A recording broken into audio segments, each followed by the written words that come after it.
Olá, eu sou Carlos Cabral e esse é o Cyber Morning Call, edição de 30 de agosto de 2022. E a gente começa falando sobre um novo minerador de criptomoedas chamado NitroCod, o qual foi documentado pela Checkpoint ontem e que está sendo instalado de maneira oculta em aplicativos de uma empresa baseada na Turquia. Não há nada de errado em minerar criptomoedas no computador dos outros, desde que se tenha o consentimento do dono da máquina para isso. E é claro que muitos adversários abusam da confiança das pessoas e de falhas em tecnologias para instalar mineradores sem autorização. Nesse caso, o atacante conta com o interesse da vítima em baixar um de seus aplicativos, como uma versão não oficial do tradutor do Google para desktop.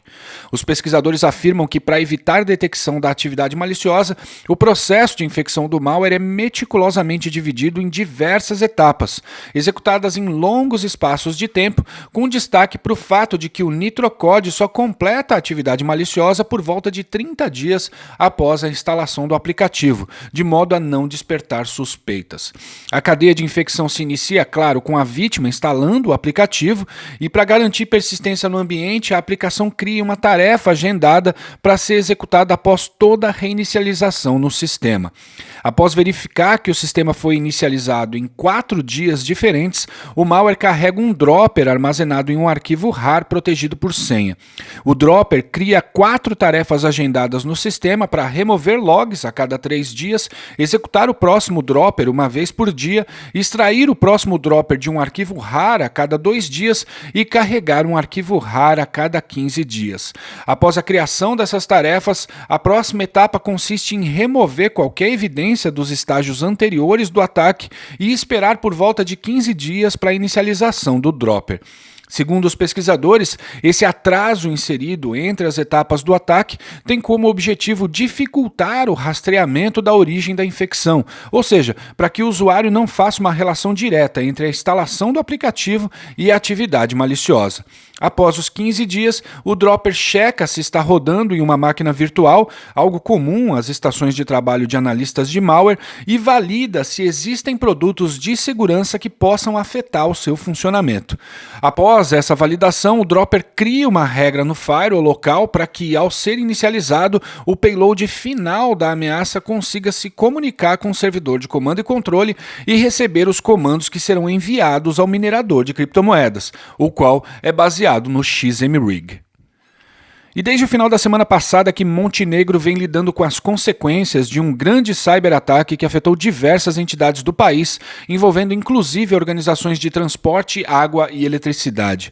Ainda não surgiram detalhes técnicos sobre o ocorrido, mas o incidente acontece em um momento muito delicado, após o derretimento da gestão do primeiro-ministro Dritan Abazovic, em uma moção de desconfiança que ocorreu na semana passada, 4 meses após ele ter assumido o cargo.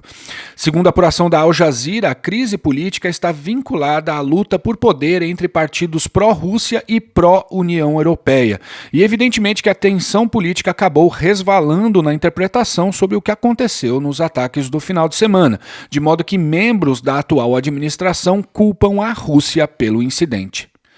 E a Sequoia detalhou ontem os métodos usados por Traffers para distribuir malware do tipo InfoStealer.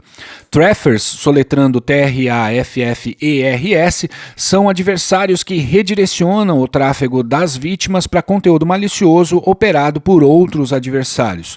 Ou seja, um criminoso focado em fazer com que a conexão da vítima chegue até um determinado lugar onde estará a ameaça de seu cliente, ganhando dinheiro em cima do tráfego que gerou.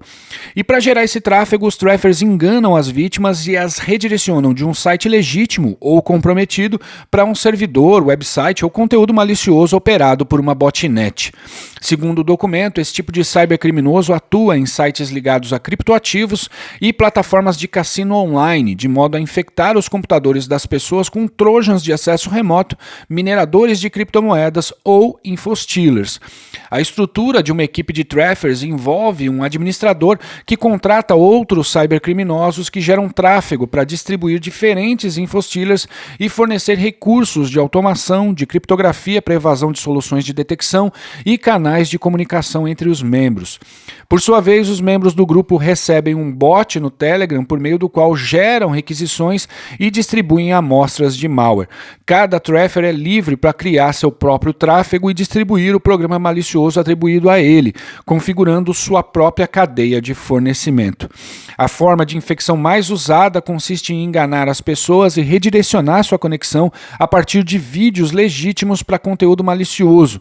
Na análise feita pela Sequoia, os cybercriminosos usavam contas no YouTube roubadas para postar links de malware em plataformas como Mega, Mediafire, OneDrive, Discord ou GitHub, cujo acesso acaba resultando no download de software malicioso, cuja função é desabilitar o Windows Defender e executar seu conteúdo, que na maioria dos casos é um infostealer.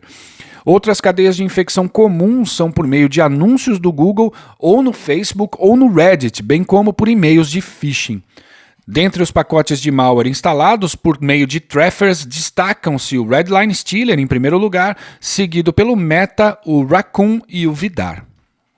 E a gente encerra falando de novo sobre mineradores de criptomoedas, dessa vez tratando da descoberta feita pela AT&T de uma campanha visando a instalação desse tipo de malware em computadores de organizações e cidadãos mexicanos. A cadeia de ataque começa com e-mails de phishing contendo executáveis que se passam por planilhas do Excel com a temática de resultados de exames médicos, documentos da Previdência Social ou declarações fiscais. Uma vez executada, a ameaça muda as chaves do registro do Windows para se ocultar como documentos legítimos do sistema, escalar privilégios e baixar o segundo estágio da infecção. O payload se disfarça do binário do serviço de administração remota do Windows, o Configuration Manager Remote Control Service, ou CMRC Service.exe, e após criar persistência no dispositivo, carrega o arquivo responsável pela terceira etapa da cadeia de infecção, se comunica com um segundo servidor do atacante e altera regras do firewall e exceções no Windows Defender para permitir que o terceiro estágio possa ser executado, o qual abusa da máquina da vítima para minerar criptomoedas para o atacante. E é isso por hoje, obrigado por ouvirem o Cyber Morning Call e tenham um bom dia. Você ouviu o Cyber Morning Call, o podcast de cibersegurança da Tempest. Nos siga em seu tocador de podcast para ter acesso a um novo episódio a cada dia. E para saber mais sobre a Tempest, nos siga no Instagram, Twitter e LinkedIn ou acesse www.tempest.com.br.